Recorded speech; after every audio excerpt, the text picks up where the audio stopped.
Welcome, viewing several once again to episode 33 of my little series I like to call Hands Up, Who Loves a Train Set? Me. So, in the last few episodes I've decided I'm going to start looking at some of my more recent sets. Now, this is, for me, this is quite a modern set. So I think in one of my last episodes I looked at a 1997 good set.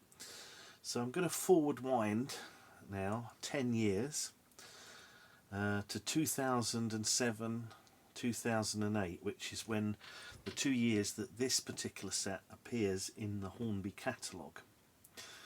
Now I bought this is the first one I bought when I started collecting 00 again, and one of the reasons I bought it is because I saw how I was collecting. Well, I was buying Z gauge Japanese, and I had some N gauge, and I couldn't get what I wanted, and there was not much of it about, and it was quite expensive, and I sort of wanted some British outline stuff, and a friend of mine.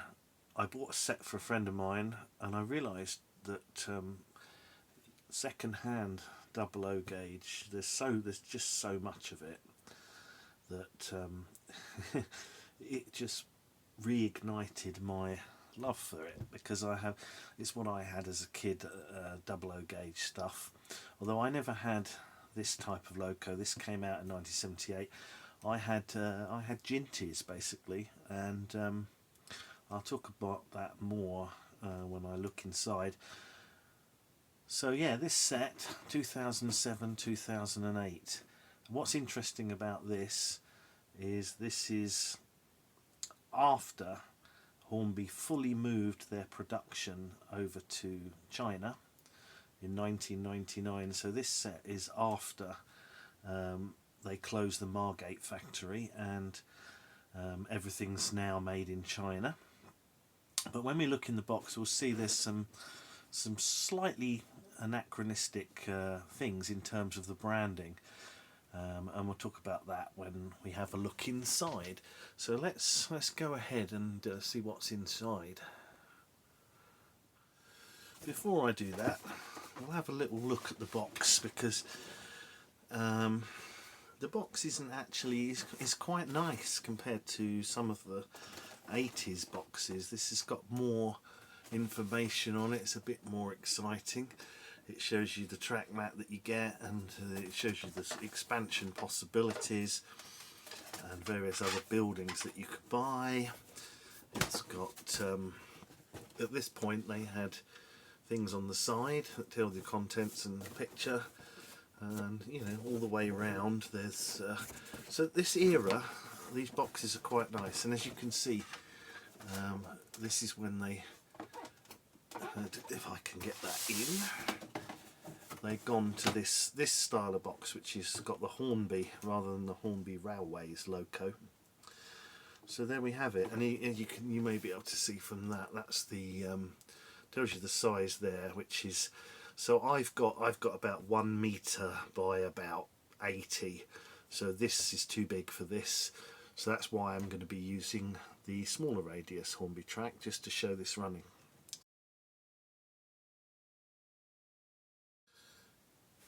Right, so here we have it. So at this period, we've changed from Hornby Railways to Hornby in terms of branding, and we have the standard sort of setup of a third radius loop included with most of these basic sets. But we've got this controller, which is the I think it's R1085. Now in the set I showed you from 10 years ago, it was still made in the UK, but these are now branded made in China. So that's one small difference. And what's interesting about this is, I don't know if I can show this, but if I look, you can see there it's branded, it still carries the Hornby Railways branding, which by now should have disappeared. But what is odd is it also says made in China. So at first I thought what it would be is this 20-ton brake van would have just been an old stock that was made in Margate, and they just had loads of them branded with the Hornby Railways. But they must have, the tooling must have gone over there, and they must have still, although they've changed the made in China, it still says Hornby Railways, and at this time it's just now Hornby. But yeah, there's lots of periods where things overlap when they've changed brand names and things. And so my first set when I was 4 years old was the 1974 set that was a freight set, and it came with the older Triang, the one that was tooled in the 50s. The older, sorry, Triang Ginty, that was the older tooled version where you could see the motor through the cab. So the I think it's the RS52.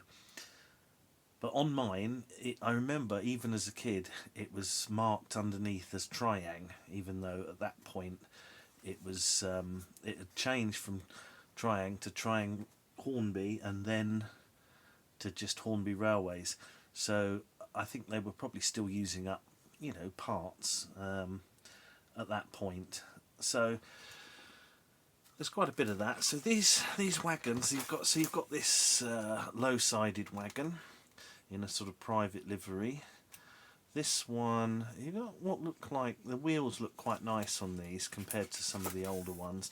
And you've got this, I think this is known as the long wheelbase low-sided wagon, something like that. This one again, made in China, but is marked Hornby Railways, not just Hornby.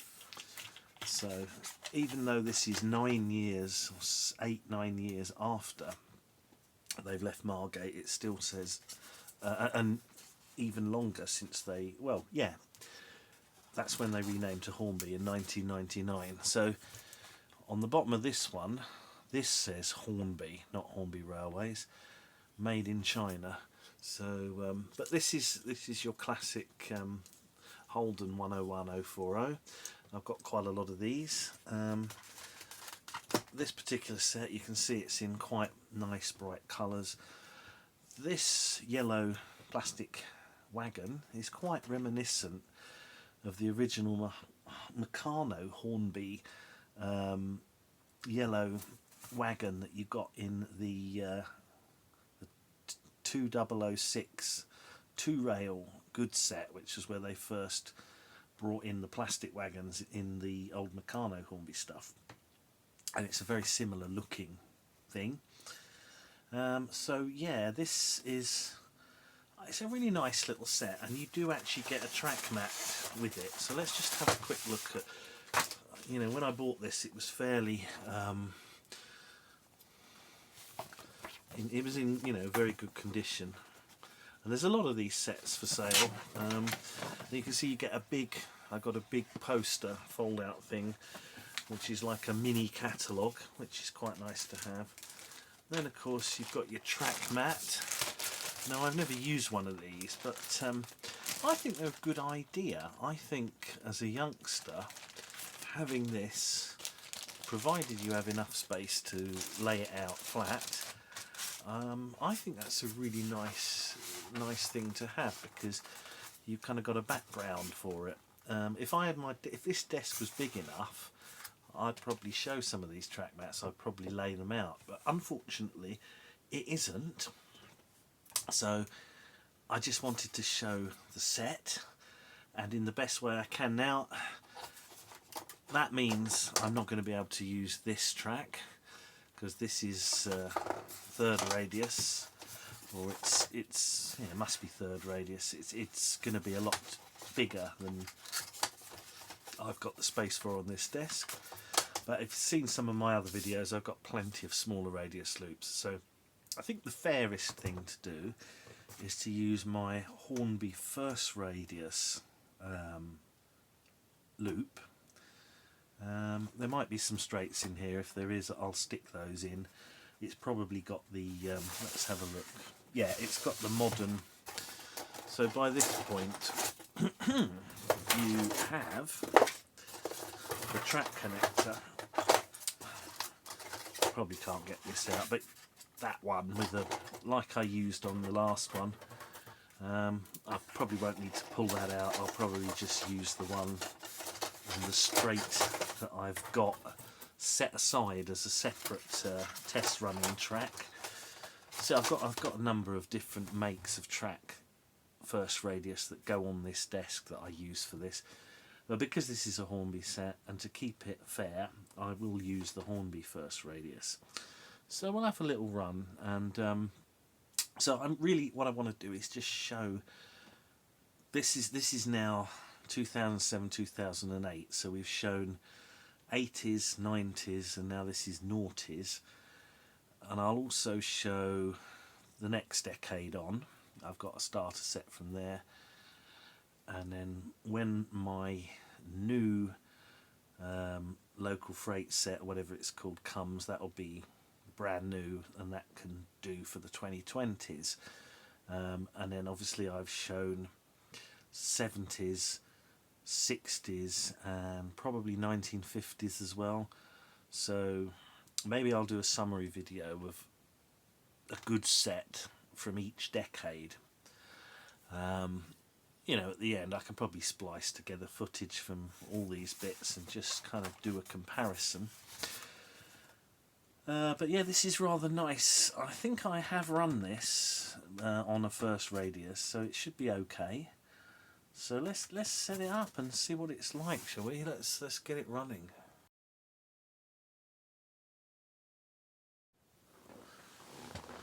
Right now, we're on the track.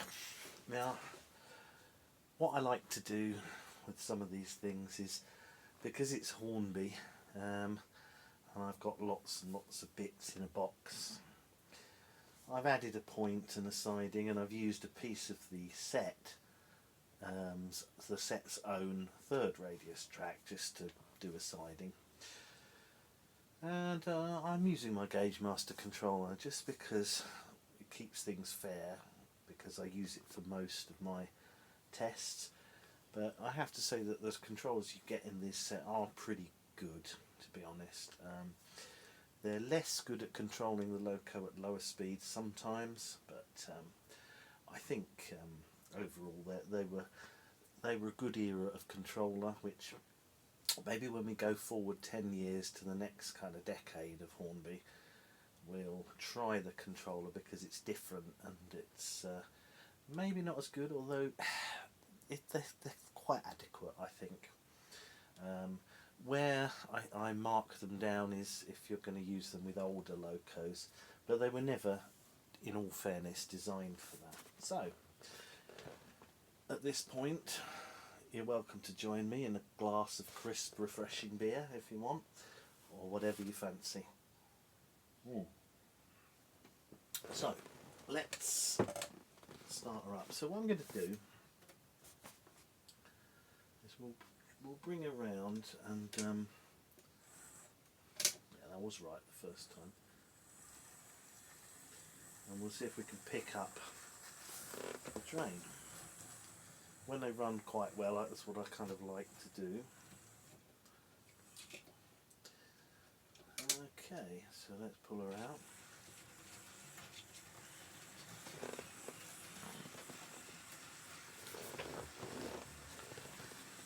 Okay, so it's running.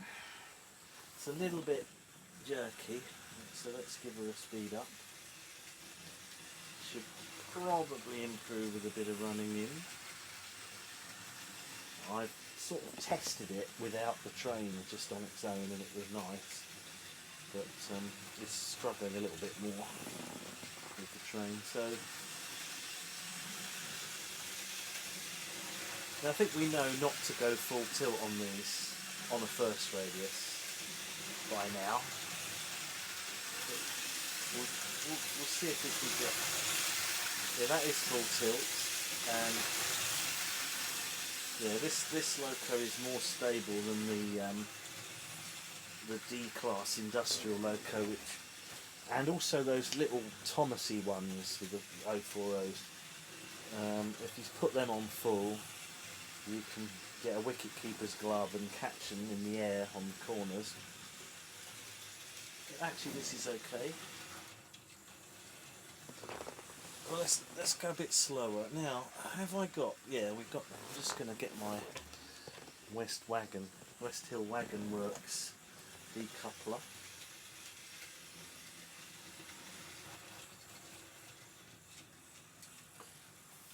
And I'm going to put these into the siding.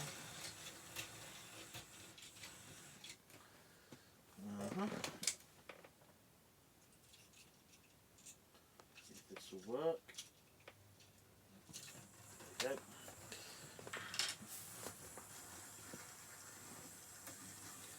So I'm going to let it run on its own for a minute.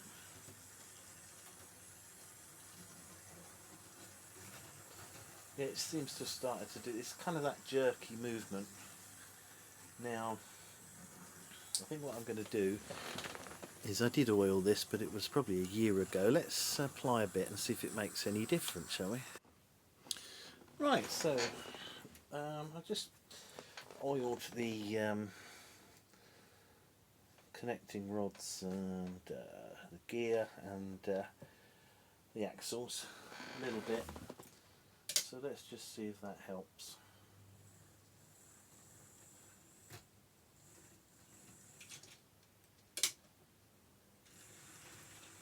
What I'm hoping to eliminate is that sort of oscillation at low speed.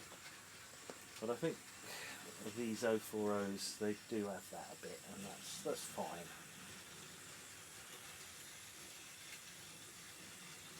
I think that's a little better. So there we go. I think it's... I'm actually quite fond of this particular set. I think it's a nice one. And maybe a high point, I don't know.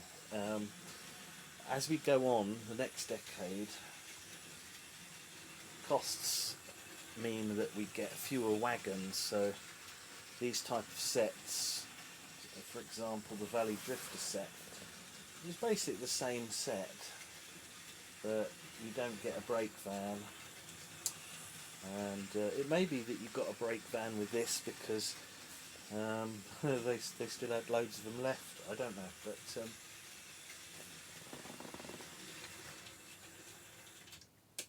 I'm just going to run it back. I mean, that's not too bad. This is a Hornby point. This is the 1070 whatever, and it's quite fine scale compared to this is the older one with the all plastic frog, and the trains with much bigger flanges can go through there. So that's why when I set this up the other day and I demonstrated the old industrial 040, it was getting stuck a bit through this frog, but it doesn't on the older point. That's the old R603 or whatever it was point, much older design. And the plastic frog makes it look a lot worse, but in actual fact these are not live, these metal bits anyway, so it really doesn't matter, even though this looks better. The only main difference is that the wheels with the narrower wheels with the smaller flanges can get through this, but the older trying locos, they really do struggle to get across that part there. So yeah, I'm just going to start her up again. I think it's inevitable that some of these run a bit like that, but I don't know. I've got a couple of videos where I show one of these. It's one of the 75th anniversary ones that I've put a DCC chip in, and it runs absolutely crawls so slowly, and it's so smooth.